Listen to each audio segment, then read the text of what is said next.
একটি গির্জা যা ১১৩ বছরের পুরনো আর ওজন ৬০০ টন, কিন্তু এই গির্জাটিকে যেভাবে আছে ঠিক সেভাবেই সরিয়ে নেওয়া হচ্ছে ৫ কিলোমিটার দূরের একটি শহরে, তাও আবার একদম অক্ষত অবস্থায়। কি অবাক হচ্ছেন?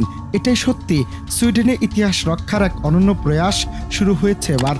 ভূমিধসের কবল থেকে রক্ষা পেতে ল্যাপল্যান্ড অঞ্চলের ১১৩ বছরের পুরনো এই কিরুনা গির্জা সরিয়ে নেওয়ার কাজ আজ থেকে শুরু হয়েছে। গির্জাটিকে মূল ভিত্তি থেকে তুলে বিশেষ ট্রেলারে করে ৫ কিলোমিটার দূরের নতুন ঠিকানায় স্থানান্তর করা হবে। লাল রঙের এই গির্জা সুইডেনের অন্যতম বৃহৎ কাঠের স্থাপনা এবং বহুবার দেশটির সবচেয়ে সুন্দর গির্জা নির্বাচিত হয়েছে।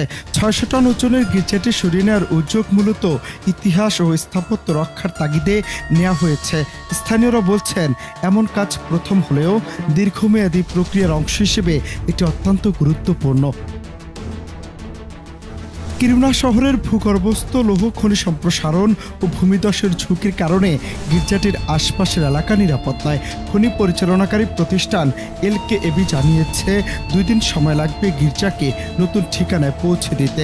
এর পাশাপাশি ৩০ বছর ব্যাপী প্রকল্পের অংশ হিসেবে শহরের ৬,০০০ মানুষ ও ৩,০০০ বসত বাড়িও পুনর্বাসন করতে হবে।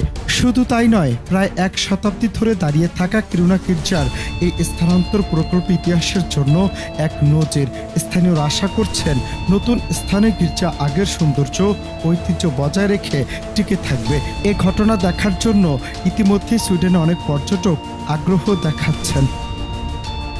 অনন্ত হাসান মাসুদ, বাংলা টিভি।